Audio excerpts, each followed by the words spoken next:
तो बेटे जो चैप्टर है ना हमारा, ये सेकंड चैप्टर है इलेक्ट्रोस्टैटिक पोटेंशियल एंड कैपेसिटेंस। ये लगभग और लगभग इसमें हम सेम पैटर्न फॉलो कर रहे हैं जो कि हमने अपने फर्स्ट चैप्टर इलेक्ट्रिक चार्ज और फील्ड के अंदर किया था बेटे। पैटर्न इन द सेंस कि याद कर कि तूने ना फर्स्ट चैप्टर के अंदर बेटे सबसे पहले इलेक्ट्रोस्टैटिक फोर्स निकाला था दो चार्जेस के बीच में, जिसका वैल्यू कितना था बेटे, के capital Q small Q divide by में आर स्क्वायर। ठीक, फिर उसके बाद हमने कुछ इसके न्यूमेरिकल्स किए थे नहीं किए थे भाई, हाँ किए थे।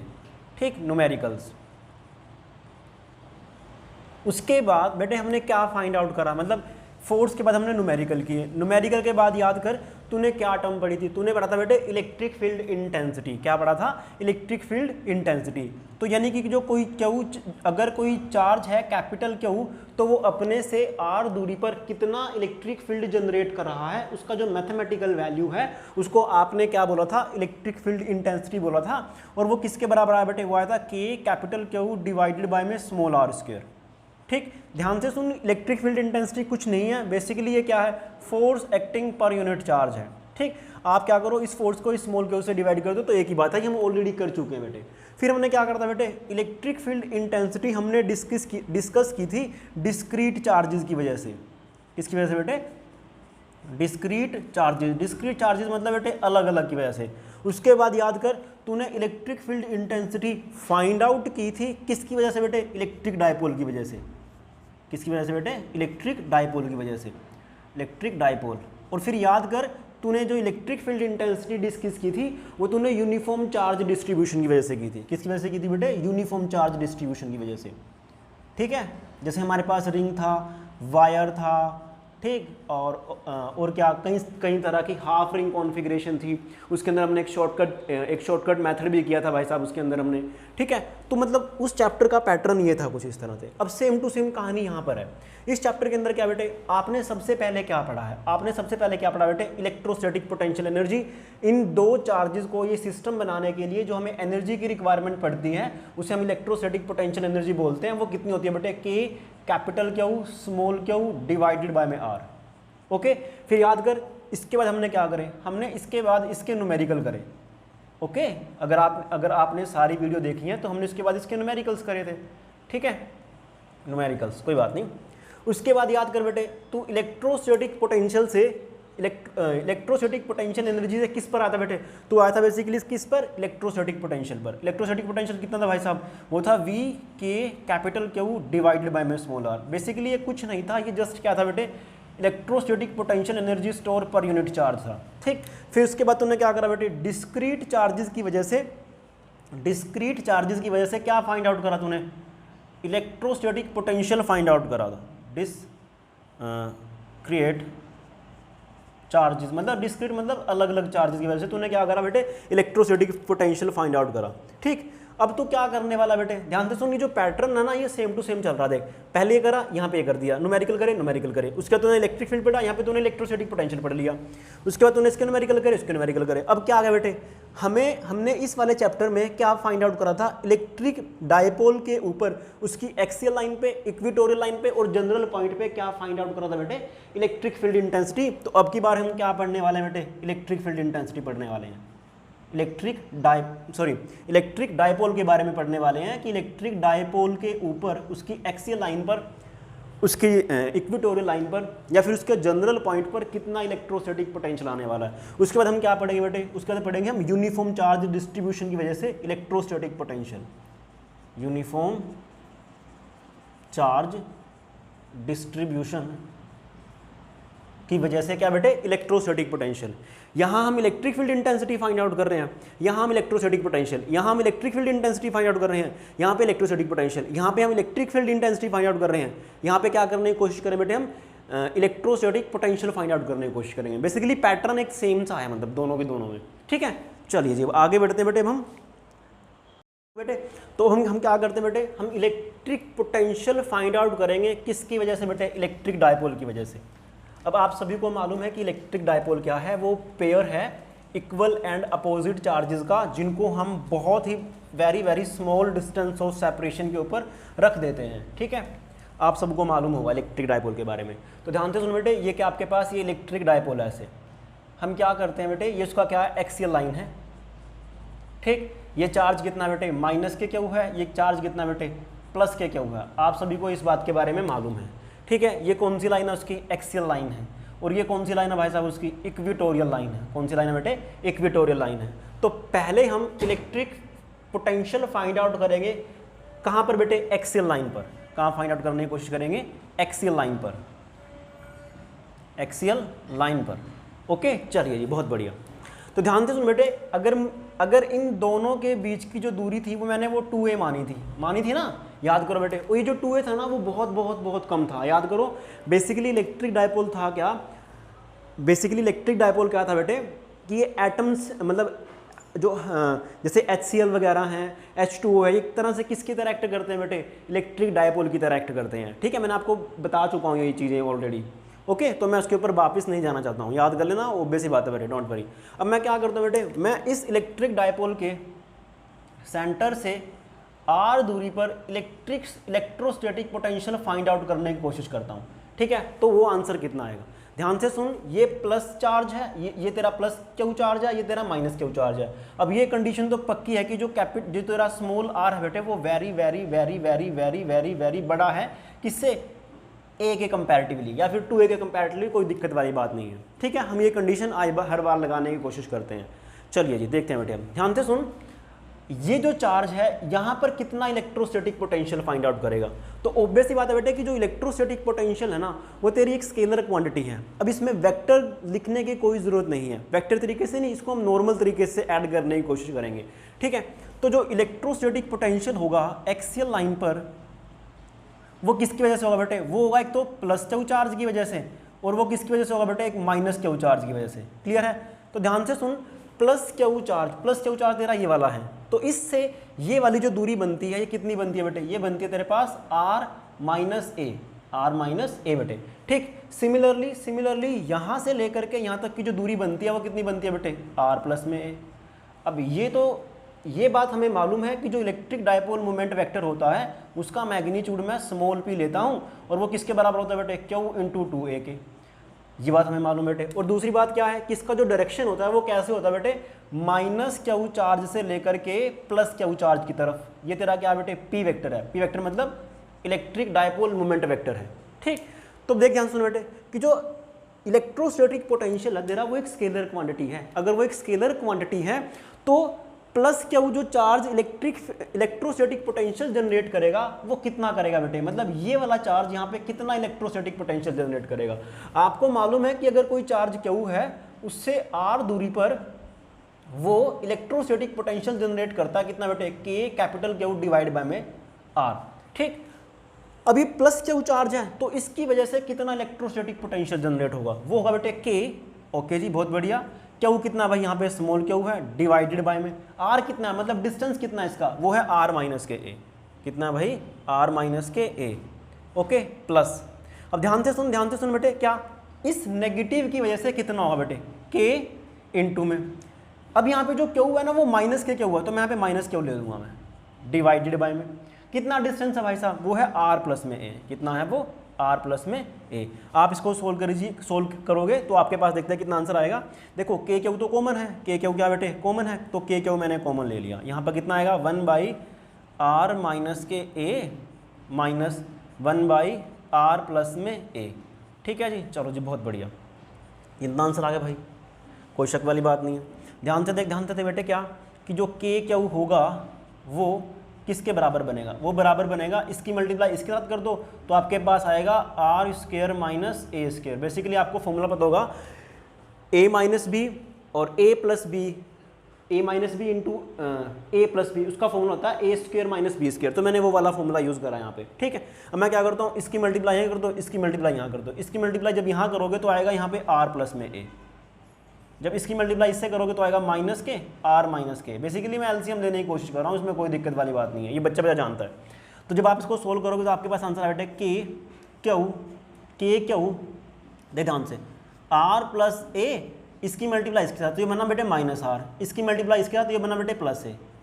ठीक है, डिवाइडेड बाय में कितना आने वाला है, वो आने वाला है आर स्क्वायर माइनस के ए स्क्वायर।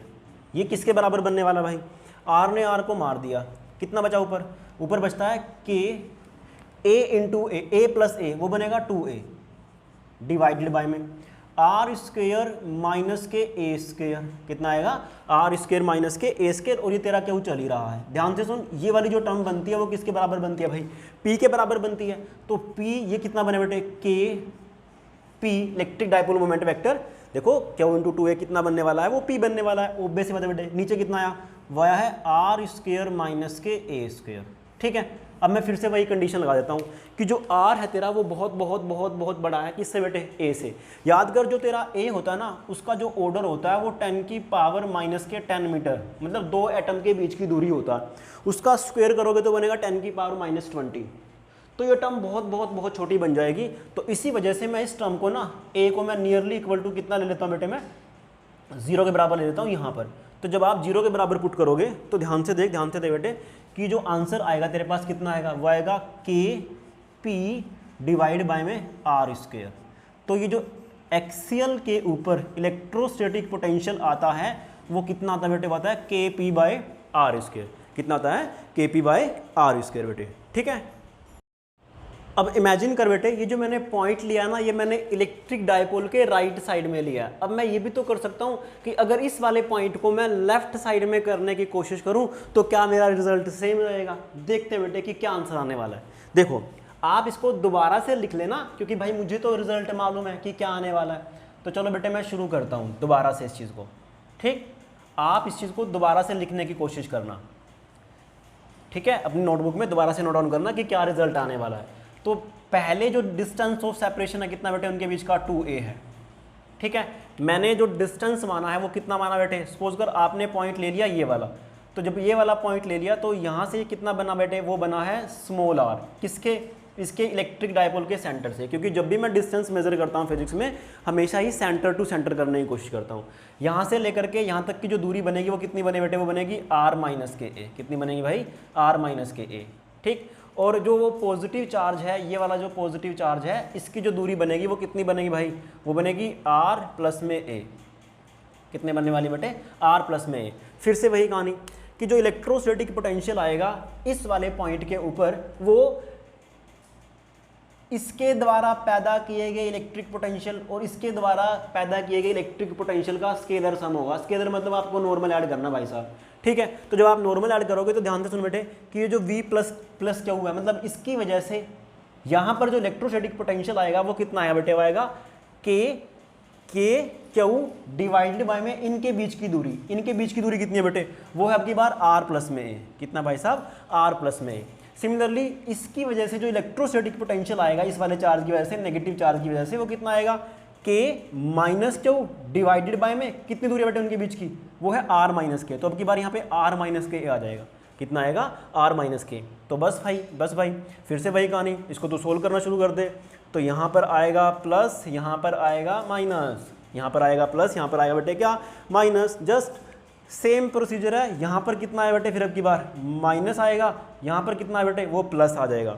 ठीक है, जस्ट मैं सिंप्लीफाई कर रहा हूँ, कोई दिक्कत वाली बात नहीं है। तो यहाँ पे आना था माइनस के a, यहाँ पे आना था बेटे कितना, माइनस के a। तो वो कितना बना बेटे, वो बनता तेरे पास माइनस के 2a। तो इसको तो मैं लिख दिया कितना बेटे, p, यहाँ पे कितना आया माइनस, यहाँ पे कितना है बेटे माइनस आएगा। मतलब माइनस का मतलब क्या है कि अगर आप, ये तो हमने राइट में ले रखा है वाला, जो ये आया ना राइट में आया आपके इलेक्ट्रिक डायपोल के राइट में, तो जो लेफ्ट में आंसर आएगा ना आपका v एक्सियल पर, वो कितना आने वाला बेटे, वो आने वाला है कितना, माइनस के पी डिवाइड बाय में आर स्क्वेयर। कितना आता है, माइनस के पी डिवाइड बाय में आर स्क्वेयर। आपको इस बात का ध्यान रखना है भाई साहब, जब हमने इलेक्ट्रिक फील्ड फाइंड आउट किया था ना, तो इलेक्ट्रिक फील्ड राइट साइड में कितना आया था, वो आया था बेटे के 2 के पी डिवाइडेड बाय में आर क्यूब। ये इलेक्ट्रिक फील्ड इंटेंसिटी का मैग्नीट्यूड था एक्सियल लाइन पर। ठीक है, और अगर आप डायरेक्शन देखो तो राइट साइड में भी डायरेक्शन राइट साइड के अंदर थी, मतलब इस वाले पॉइंट पे भी राइट साइड में थी। जब मैंने पॉइंट यहाँ लिया था तब भी जो इलेक्ट्रिक फील्ड इंटेंसिटी आई थी बेटे वो राइट साइड में ही आई थी। ठीक है, बट ये जो इलेक्ट्रोस्टैटिक पोटेंशियल है ना, एक तरह से वो तेरा एक स्केलर क्वांटिटी है। तो राइट साइड में जो पॉजिटिव चार्ज है वो तेरे ज़्यादा पास पड़ा है पॉइंट के, तो इस वजह से जो इलेक्ट्रोस्टैटिक पोटेंशियल आता है वो कितना आता है बेटे, के पी बाई आर स्क्वायर आता है। बट अगर आप लेफ्ट में लेते हो तो लेफ्ट में वो नेगेटिव आ जाता है। क्यों? क्योंकि भाई साहब इलेक्ट्रोस्टैटिक पोटेंशियल एक स्केलर क्वांटिटी है, वो जो नेगेटिव चार्ज होगा वो ज़्यादा डोमिनेट करेगा इसके कंपैरेटिवली। ठीक है, तो आपको इस बात का ध्यान रखना है। बट अगर आपको मान लो एग्जाम में पूछा जाए कि आपको इलेक्ट्रोस्टैटिक पोटेंशियल निकालना है एक्सियल लाइन पर, तो आप ये वाला आंसर निकालोगे, पॉजिटिव वाला। ठीक है, ये जस्ट आपको मैंने समझाया है कि भाई वो नेगेटिव भी हो सकता है, वो नेगेटिव भी हो सकता है, वो क्लियर है मेरी बात, और वो पॉजिटिव भी हो सकता है। वो डिपेंड करता है आपने कहाँ पर पॉइंट चूज किया है। होप कि आपको ये वाला कॉन्सेप्ट समझ में आया होगा। ठीक है बेटे, अब बेटे हम फाइंड आउट करने की कोशिश करेंगे इलेक्ट्रोस्टैटिक पोटेंशियल कहाँ पर फाइंड आउट करने की कोशिश करें बेटे, इक्वेटोरियल लाइन के ऊपर। ठीक है, कौन सी लाइन के ऊपर बेटे, इक्वेटोरियल लाइन के ऊपर, जैसा कि हमने electric field intensity find out की थी लास्ट चैप्टर के अंदर। ठीक है जी, चलो जी, बहुत बढ़िया। बस आपको ध्यान रखना कि अगर मैं पॉजिटिव वाली साइड में ले रहा हूँ इलेक्ट्रोस्टैटिक पोटेंशियल तो वो Kp/r² आएगा। बट अगर आप मान लो लेफ्ट साइड में लोगे नेगेटिव की वजह से, वो कितना है बेटे, -Kp/r² आएगा। तो मैं इसको मुझे दोबारा से लिखना पड़ेगा। ये जो P था, P वेक्टर था, उसका जो मैग्नीट्यूड था वो कितना था बेटे, Q इंटू में 2a था। इसमें तो कोई शक वाली बात नहीं है। ओके, चलो जी, बहुत बढ़िया। अब ध्यान से सुन बेटे, ध्यान से सुन कि जो V एक्सियल आया है मेरा, कितना है बेटे, V एक्सियल आया है राइट साइड में प्लस चार्ज के, वो कितना आया है, वो आया है Kp डिवाइड बाय में r², स्मॉल r², मतलब कितना डिस्टेंस है उसके सेंटर से। ठीक है, और ये स्केलर क्वांटिटी है, इसमें कोई शक वाली बात नहीं है। अब मुझे जो electric field intensity find out करना है, वो कहाँ फाइंड आउट करना बेटे, इक्वेटोरियल लाइन के ऊपर। कहाँ फाइंड आउट करना बेटे, इक्वेटोरियल लाइन के ऊपर। अब वो जो इक्वेटोरियल लाइन है, आप सभी को मालूम है कि कौन सी वाली होती है इक्वेटोरियल लाइन। इक्वेटोरियल लाइन बेटे इलेक्ट्रिक डाइपोल का वो ये वाला है। क्लियर है बात। तो मुझे इस वाले पॉइंट पर इलेक्ट्रोस्टैटिक पोटेंशियल फाइंड आउट करना है। किस किस की वजह से बेटे, इस नेगेटिव चार्ज और इस प्लस चार्ज की वजह से। ठीक है, तो सपोज कर यहाँ से लेकर के यहाँ तक की दूरी कितनी है भाई साहब, वो है स्मॉल r। कितनी है, स्मॉल r, क्योंकि जो भी मैं दूरी लेता हूँ फिजिक्स में, मैं हमेशा ही सेंटर से लेने की कोशिश करता हूँ। ओके, चलो जी, तो ध्यान से सुन बेटे कि इसका ये जो दूरी है वो कितना बेटे, यहाँ से लेकर के यहाँ तक की दूरी a है, और यहाँ से लेकर के यहाँ तक की दूरी भी कितनी है बेटे, a है। अगर ये a है, ये स्मॉल r है, तो ये बन जानी चाहिए कितनी बेटे, पाइथागोरस थ्योरम से स्मॉल r² प्लस a²।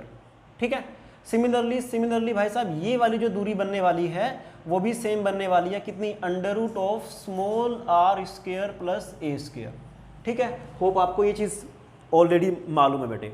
तो फिर से वही कहानी कि मैंने यहाँ लिख दिया है क्या, इक्वेटोरियल लाइन। कौन सी लाइन भाई, इक्वेटोरियल लाइन पे कितना इलेक्ट्रिक फील्ड इंटेंसिटी आएगा। तो ध्यान से सुन बेटे कि जो नेट आना चाहिए इक्वेटोरियल पे, वो कितना आना चाहिए बेटे, वो आना चाहिए किसके बराबर, electrostatic potential due to plus charge plus electrostatic potential due to -Q। तो प्लस Q की वजह से कितना है बेटे, ध्यान से सुन, इलेक्ट्रोस्टैटिक पोटेंशियल का फॉर्मूला कितना है, कि कितना चार्ज है बेटे, वहाँ पे कितना चार्ज है, वो स्मॉल Q डिवाइड बाय में उनके बीच की दूरी कितनी है भाई साहब, वो है √ स्मॉल r² प्लस a²। ठीक है, प्लस माइनस की वजह से कितना चार्ज है बेटे, K कितना है बेटे, -Q डिवाइडेड बाय में √r² प्लस a²। क्यों, क्योंकि इसकी दूरी कितनी है भाई साहब, ये है। जब आप इसको सोल्व करोगे तो आपके पास कितना आंसर आएगा, देखो, Q डिवाइडेड बाय में √r² plus a² minus Q divide by में √r² प्लस a²। ध्यान से देख बेटे, दोनों टर्म बराबर हैं। ठीक है, तो इसका मतलब ये है कि जब आप दोनों टर्म बराबर होंगी तो ऑब्वियस ही बात है इसका आंसर कितना आने वाला है, 0 आने वाला है। तो यानी कि जो इक्वेटोरियल लाइन के ऊपर इलेक्ट्रोस्टैटिक पोटेंशियल होता है वो कितना होता है बेटे, वो 0 होता है। ठीक है, बट इलेक्ट्रिक फील्ड की तो वैल्यू होती है कुछ ना कुछ। वो कितनी आई थी याद कर, Kp/r³ आई थी। कितनी आई थी भाई साहब, Kp/r³ आई थी। बट इलेक्ट्रोस्टैटिक की जो पोटेंशियल आता है वो कितना आता है भाई साहब, वो आता है आपके पास 0। कितना आता है, वो 0 आंसर आता है। क्लियर है, होप आपके ये वाला पॉइंट भी समझ में आया होगा। ई जो इक्वेटोरियल पर आता है वो कितना आता है बेटे, वो आता है ई इक्वेटोरियल पर 0 आता है, उसमें कोई शक वाली बात नहीं बेटे। अब जो नेक्स्ट है वो क्या बेटे, अब मुझे जनरल पॉइंट पर निकालना है। सेम प्रोसीजर चल रहा है भाई। यहाँ पे हमने याद करो इलेक्ट्रिक फील्ड इंटेंसिटी निकाला था एक्सियल लाइन पर, फिर हमने निकाला था इक्वेटोरियल लाइन पर, फिर हमने निकाला था जनरल पॉइंट पर। तो सेम प्रोसीजर चल रहा है भाई साहब। वहाँ इलेक्ट्रिक फील्ड इंटेंसिटी निकाल रहे थे लास्ट चैप्टर में, यहाँ पे क्या निकाल रहे हैं बेटे, इलेक्ट्रोस्टैटिक पोटेंशियल निकाल रहे हैं। ठीक है, तो कंफ्यूज नहीं होना आपको बिल्कुल भी। ओके, ठीक है जी। तो मैं जनरल पॉइंट पे निकालने की कोशिश करता हूँ कि कितना आंसर आएगा। ठीक है, किस पे बेटे, जनरल पॉइंट पे। तो एक्सियल पे निकाल लिया हमने और इक्विटोरियल पे निकाल लिया बेटे हमने। अब मैं बात करता हूँ जनरल पॉइंट पे कितना इलेक्ट्रोस्टैटिक पोटेंशियल आएगा। तो लिख लो बेटे at general point, at general point. ठीक है, देखो सुनो ध्यान से। अब जनरल पॉइंट का मतलब क्या है भाई साहब? जनरल पॉइंट का क्या है कि सपोज कर कि ये तेरे पास माइनस के क्यू चार्ज है, ये तेरे पास क्या बेटा ये प्लस क्यू चार्ज है। ओके, तो ये उसका एक्सियल लाइन है, बेसिकली इलेक्ट्रिक डाइपोल है, और ये इसका क्या बेटे इक्विटोरियल लाइन है। तो हमने क्या करा, थीटा पे जाकर के ना एक पॉइंट चूज कर लिया, ये वाला पॉइंट चूज कर लिया। इस वाले पॉइंट का जो डिस्टेंस है बेसिकली वो कितना माना बेटे हमने, आर मान लिया। कितना मान लिया? आर मान लिया। और इस आर ने जो एंगल बना रखा है वो कितना बना रखा है बेटे, थीटा एंगल बना रखा है। कितना बना रखा है? थीटा एंगल बना रखा है। ठीक है, मैंने थोड़ा सा इसको इस तरह बना दिया, ऐसे कोई दिक्कत वाली बात नहीं है। अब ध्यान से सुन कि जो इलेक्ट्रिक डाइपोल है वो एक वेक्टर क्वांटिटी है। इलेक्ट्रिक डाइपोल मोमेंट क्या बेटे, एक वेक्टर क्वांटिटी है। उसका जो डायरेक्शन है वो कहाँ से कहाँ तक है बेटे, नेगेटिव से लेकर के, नेगेटिव चार्ज से पॉजिटिव की तरफ है। तो क्यों ना मैं इस इलेक्ट्रिक डाइपोल मोमेंट वेक्टर को, जिसका इलेक्ट्रिक डाइपोल मोमेंट वेक्टर कितना बेटे p है और उसका मैग्नीट्यूड कितना बेटे स्मॉल p है, तो क्यों ना मैं इस इलेक्ट्रिक डाइपोल मोमेंट को, मोमेंट वेक्टर को इसके अलोंग और इसके परपेंडिकुलर तोड़ दूं। तो ध्यान से सुन बेटे, ये आपको क्या करना है, इस इलेक्ट्रिक डाइपोल मोमेंट को इसके कंपोनेंट में तोड़ना है, एक तो इसके अलोंग और इसके परपेंडिकुलर। तो परपेंडिकुलर जो होगा वो बेसिकली कुछ ना कुछ इस वाली लाइन के परपेंडिकुलर होने वाला है। ठीक है, अगर ये इलेक्ट्रिक डाइपोल मोमेंट वेक्टर है जो मैंने ब्लैक से बनाया है, तो इसका इस तरफ जो इस तरफ कंपोनेंट आएगा वो कितना आने वाला बेटे, वो आने वाला कितना, वो आने वाला है p cos थीटा। कितना आने वाला बेटे, p cos theta. p cos theta मैंने क्यों बोला, क्योंकि भाई साहब थीटा के अगर आपको उसका अगर मैग्नीट्यूड p है तो इसके साथ इसका कितना कंपोनेंट आएगा, वो आएगा बेटे p cos थीटा, और उसके जो परपेंडिकुलर कंपोनेंट आएगा p वेक्टर का वो कितना है बेटे, वो आएगा p sin थीटा। कितना आएगा, p sin थीटा। तो ध्यान से सुन बेटे, अब की बार हमारे पास दो इलेक्ट्रिक डाइपोल हो गए। एक का इलेक्ट्रिक डाइपोल मोमेंट कितना है बेटे, इलेक्ट्रिक डाइपोल मोमेंट का मैग्नीट्यूड कितना है p cos थीटा, और एक का कितना बेटे p sin थीटा। तो ध्यान से सुन बेटे, क्या कि मुझे r दूरी पर इलेक्ट्रोस्टैटिक पोटेंशियल फाइंड आउट करना है। ठीक, तो ये वाला जो इलेक्ट्रिक डाइपोल है ना बेटे p sin थीटा वाला, जिसका ये वाला जो इलेक्ट्रिक डाइपोल बन रहा है, मतलब ये वाला जो कंपोनेंट है उसका इलेक्ट्रिक डाइपोल मोमेंट वेक्टर कितना बेटे, p sin थीटा। कितना भाई, p sin थीटा। तो इसके लिए ये जो पॉइंट होगा ना वो एज अ इक्विटोरियल की तरह बिहेव करने वाला है। किसकी तरह बिहेव करने वाला बेटे, इक्विटोरियल की तरह। तो अगर ये इक्विटोरियल की तरह बिहेव करेगा तो इक्विटोरियल की वजह से जो इलेक्ट्रोस्टैटिक पोटेंशियल आया था वो जरा कितना आया था बेटे, 0 आया था। यानी कि जो p sin थीटा है ना, ये जो p sin थीटा बेटे, ये यहां पर जो इलेक्ट्रोस्टैटिक पोटेंशियल जनरेट कर रहा है वो कितना कर रहा है भाई साहब, वो 0 कर रहा है। क्यों, क्योंकि इसके लिए, इस p sin थीटा के लिए ये वाला कंपोनेंट क्या है भाई, ये वाला कंपोनेंट कौन सी वाली लाइन पे आ रहा है, उसकी एक्सियल लाइन के ऊपर, सॉरी इक्विटोरियल लाइन के ऊपर आ रहा है। बट अगर मैं बात करता हूं इस वाले इलेक्ट्रिक डाइपोल मोमेंट की, तो इसका मैग्नीट्यूड कितना बेटे, अच्छा इस वाले की वजह से, ध्यान से सुन, इस वाले की वजह से ये r दूरी पर है। ठीक है, और ये कौन सी वाली लाइन मानी जा रही है इसकी, ये मानी जा रही है बेटे कौन सी वाली, एक्सियल लाइन। कौन सी बेटे, ये एक्सियल लाइन की तरह बिहेव करा अब की बार इस p cos थीटा के लिए ये वाला पॉइंट। ठीक है, तो तू याद कर बेटे कि जो एक्सियल की वजह से कितना था, kp बाय r स्क्वायर। तो k तेरा एज इट इज आ गया, p कितना भाई साहब तेरे पास, p है तेरे पास कितना, p cos थीटा। कितना बेटे, p cos theta divide by में r स्क्वायर। ये क्या आ गया बेटे, v एट जनरल पॉइंट आ गया, v एट जनरल पॉइंट आ गया बेटे। तो आप इसको सीधा भी लिख सकते हो और मैक्सिमम कोशिश करना इसके बारे में लिखने का कि हमने क्या करा है। अगर आप लिखना चाहो तो लिख सकते हो, कोई दिक्कत वाली बात नहीं बेटे, कि मैंने p को दो कंपोनेंट में रिजोल्व कर लिया, एक ऐसे और उसके परपेंडिकुलर। यही चीज़ हमने वहाँ पे भी की थी इलेक्ट्रिक फील्ड इंटेंसिटी के अंदर। जब हमने electric field intensity find out करा था इलेक्ट्रिक डाइपोल की वजह से, तब भी मैंने ये चीज़ वहाँ पे की थी। ठीक है, तब भी बेटे मैंने यही वाला वे यूज़ करा था। अब कितना आंसर आ रहा है उसकी वजह से बेटे, kp cos theta divide by में r क्यों, क्योंकि जो एक्सियल के ऊपर इलेक्ट्रोस्टैटिक पोटेंशियल आता है वो कितना था बेटे, kp by r square. p कितना है भाई साहब इस इलेक्ट्रिक डाइपोल का, वो है p cos थीटा। तो बस जैसे मैंने p cos थीटा पुट कर दिया। तो हो सके तो आप इस वाले पॉइंट को अपनी नोटबुक में अच्छे से लिख लेना बेटे। ठीक है, चलो जी, बहुत बढ़िया, शाबाश। अब ध्यान से सुन, अगर मैं इसको मैं एक वेक्टर मान लूँ, r वेक्टर मान लूँ, क्या मान लूँ बेटे, r वेक्टर मान लूँ, मान सकता हूँ, कोई दिक्कत वाली बात नहीं है। इस r वेक्टर का जो यूनिट वेक्टर होगा वो क्या होगा बेटे, वो होगा कितना, वो होगा आर कैप। कितना होगा भाई, आर कैप। ध्यान से सुन, अगर मैं P vector dot are vector कर देता हूं, कितना करता हूं बेटे, P vector dot are vector कर देता हूं ना, तो देखते हैं इसका रिजल्ट क्या आएगा। मुझे मालूम है कि जो ए डॉट बी होता है वो कितना होता है बेटे, ए का मैग्नीट्यूड बी का magnitude into cos of theta.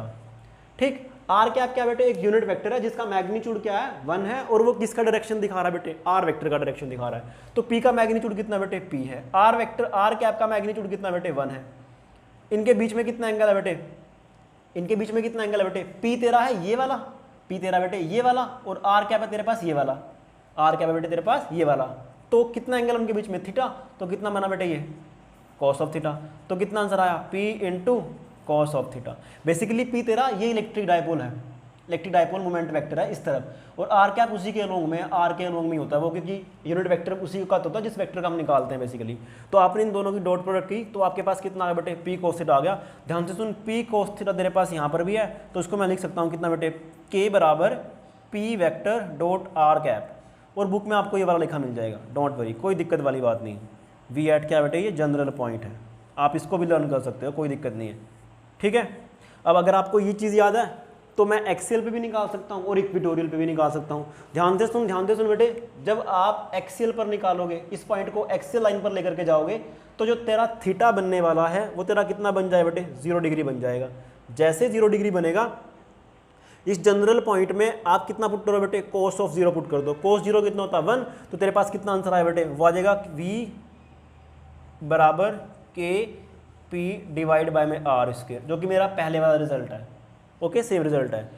Suppose कर तू इस वाले पॉइंट को इस इलेक्ट्रिक डायपोल के यहाँ पर ले गया, इक्वेटोरियल पर ले गया, इक्वेटोरियल पर जैसे लेकर के जाएगा तो थीटा का वैल्यू कितना बने बेटे, वो बनेगा 90 डिग्री। कितना बनेगा, 90। तो वहाँ से जो इलेक्ट्रोस्टैटिक पोटेंशियल आएगा जनरल पॉइंट मतलब वाले इस वाले फॉर्मूले से, वो कितना है बेटे, कोस 90 होता है 0, तो कोस 90 0 मतलब इलेक्ट्रोस्टैटिक पोटेंशियल भी कितना है, 0 है, जो कि मेरा पहले भी वही रिजल्ट आ रहा है। ठीक है, तो होप आपको ये वाला तरीका समझ में आया होगा। अब ध्यान से सुन बेटे कि हमने ना इलेक्ट्रिक पोटेंशियल भी फाइंड आउट कर लिया इलेक्ट्रिक डायपोल की वजह से, और हम इसके रिजल्ट हो सके तो याद करने की कोशिश करनी चाहिए। जैसे ई जो एक्सियल पर आता है वो कितना आता है बेटे, वो आता है ई एक्सियल पर उसका मैग्नीट्यूड 2kp डिवाइड बाय में R cube. Similarly E equatorial पर कितना आता है बेटे, ई इक्वेटोरियल पर वो आता है kp डिवाइड बाय में आर क्यूब। ध्यान से देख बेटे, मैंने मैग्नीट्यूड लिखना उसका, और ई जनरल पॉइंट पे याद कर बेटे, ई एट जनरल पॉइंट, ठीक है, वो कितना आया था, वो आया था kp डिवाइड बाय में R cube under root of 3 cos square theta plus में 1। ओके, अब अगर मैं बात करता हूँ इलेक्ट्रोस्टैटिक पोटेंशियल की, इलेक्ट्रोस्टैटिक पोटेंशियल जो आया है वो एक्सियल लाइन पर कितना है बेटे, वो आया है kp डिवाइड बाय में R square. Similarly E equatorial पर कितना है बेटे, वो है आपके पास 0, और किसी भी जनरल पॉइंट पर कितना आता है, वो आता है बेटे कितना, वो आता है kp cos of theta divided by में आर स्क्वायर। ठीक है, होप आपको ये चीज़ें याद होनी चाहिए। अगर आप याद कर लो तो कोई दिक्कत वाली बात नहीं बेटे। मान लो एग्जाम में 1 नंबर का क्वेश्चन आता है तो आप ड्राइव करके नहीं देखने वाले, वहाँ पे आपको फॉर्मूला याद होगा तो आप फट से उसका आंसर लिख दोगे।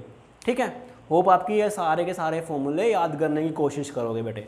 ओके, चलो जी बेटे, बहुत बढ़िया। अब ध्यान से सुन बेटे कि कई आपको ना बुक के अंदर बहुत सारे क्वेश्चंस मिल जाएंगे।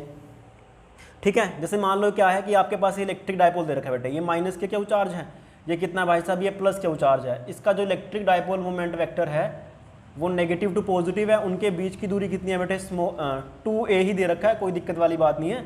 ये क्या उसका बेटे एक्सियल लाइन है। अब आपको वो बोलता है क्या कि आपने क्या करा, ये सेंटर ले लिया इलेक्ट्रिक डायपोल का, ये बेसिकली एनसीईआरटी क्वेश्चन है भाई। ठीक है, तो आपको बोलता है कि इसके सेंटर पर ना V फाइंड आउट करो और E फाइंड आउट करो। क्या फाइंड आउट करो बेटे, V भी फाइंड आउट करो, इलेक्ट्रोस्टैटिक पोटेंशियल और इलेक्ट्रिक फील्ड भी फाइंड आउट करो, मतलब इलेक्ट्रिक फील्ड इंटेंसिटी भी फाइंड आउट करो। तो ध्यान से सुन, यहाँ से लेकर के यहाँ तक की दूरी कितनी है बेटे, A है, यहाँ से लेकर के यहाँ तक की दूरी कितनी है बेटे, A है। अगर मैं इलेक्ट्रोस्टैटिक पोटेंशियल फाइंड आउट करता हूँ तो ध्यान से सुन, बेसिकली जो पॉइंट आ रहा है कहाँ आ रहा है बेटे, एक्सियल लाइन के ऊपर ही तो आ रहा है, और एक्सियल लाइन पर इलेक्ट्रोस्टैटिक पोटेंशियल कितना आया था मेरे पास, 0 आया था। कितना था बेटे, 0 आया था, कोई दिक्कत वाली बात नहीं बेटे। चलो जी, बहुत बढ़िया। अब ध्यान से सुन क्या इसको मैं जनरल वे से अगर करने की कोशिश भी करूँगा तब भी रिजल्ट मेरा सेम ही आएगा। इसकी वजह से यहाँ पे कितना इलेक्ट्रोस्टैटिक पोटेंशियल आएगा बेटे, स्मॉल क्यू डिवाइड बाय में कितनी दूरी है उनके बीच की, ए है, प्लस इसकी वजह से कितना बेटे आएगा के माइनस क्यू डिवाइडेड बाय में कितना बेटे, कितनी दूरी है वो है आपके पास ए दूरी है, कितनी दूरी है वो ए दूरी है बेटे। ठीक, होप कि आपको ये चीज़ कॉन्सेप्ट वाला समझ में आया होगा। जब आप इसको सोल्व करोगे तो आंसर आपके पास 0 ही आने वाला, कोई दिक्कत वाली बात नहीं है। चलो जी, अब मैं बात करता हूँ बेटे किसका, इलेक्ट्रिक फील्ड का। किसका बात करता हूँ बेटे मैं, इलेक्ट्रिक फील्ड इंटेंसिटी कितनी आने वाली है। तो मुझे मालूम है जिस भी पॉइंट पर मुझे electric field intensity find out करनी होती है, मैं वहाँ पे इमेजिन कर लेता हूँ कि मैंने वहाँ 1 कूलम का चार्ज रख रखा है और मैं उसके ऊपर फोर्स फाइंड आउट कर देता हूँ, और वो क्या बन जाता है भाई, इलेक्ट्रिक फील्ड इंटेंसिटी बन जाता है। तो मैंने क्या करा बेटे, यहाँ पे सपोज कर इमेजिन कर कि मुझे इस वाले पॉइंट पर electric field intensity find out करना है। तो ये वाला जो चार्ज होगा उस 1 कूलम चार्ज को राइट साइड में प्लेस करेगा। वो जो फोर्स लगाएगा 1 कूलम के ऊपर वो किसके बराबर माना जाएगा भाई साहब, वो माना जाएगा इलेक्ट्रिक फील्ड इंटेंसिटी के बराबर। कितना आना चाहिए भाई, वो आना चाहिए, देख के क्यू डिवाइडेड बाय में कितनी दूरी है इनके बीच की, ए स्क्वायर। सिमिलरली ये नेगेटिव चार्ज इस 1 कूलम चार्ज को अपनी तरफ ही प्लेस करेगा। कितने से प्लेस करे बेटे, वो करेगा के स्मॉल क्यू डिवाइड बाय में ए स्क्वायर से। ध्यान से सुन बेटे, ये जो मैंने डायरेक्शन बनाया ना, मैंने वो नेगेटिव साइन को देख करके बनाया है। तो अब आपको यहाँ नेगेटिव पॉजिटिव लेने की जरूरत नहीं है। ये कैसी क्वांटिटी है भाई, ये वेक्टर क्वांटिटी है, इसको वेक्टर तरीके से सोच। तो कितना इलेक्ट्रोस्टैटिक फील्ड आ गया, कितना इलेक्ट्रिक फील्ड इंटेंसिटी आएगी बेटे, जब दोनों वेक्टर सेम डायरेक्शन में है और सेम उनका मैग्नीट्यूड है, तो कितना आंसर आया बेटे, वो आएगा 2E। अगर इसको मैं E मान लेता हूँ तो कितना आंसर आया 2E का वैल्यू कितना बेटे, के स्मॉल क्यू डिवाइड बाय में ए स्क्वायर। ठीक है, होप आपको ये वाला कॉन्सेप्ट भी समझ में आया होगा। बेसिकली इलेक्ट्रिक फील्ड इंटेंसिटी एक वेक्टर क्वांटिटी है, जबकि इलेक्ट्रोस्टैटिक पोटेंशियल क्या है भाई साहब, एक स्केलर क्वांटिटी है। कैसी क्वांटिटी है भाई, स्केलर क्वांटिटी है। थैंक यू, आज इस लेक्चर में इतना ही, बाकी नेक्स्ट लेक्चर में करने वाले हैं अब हम।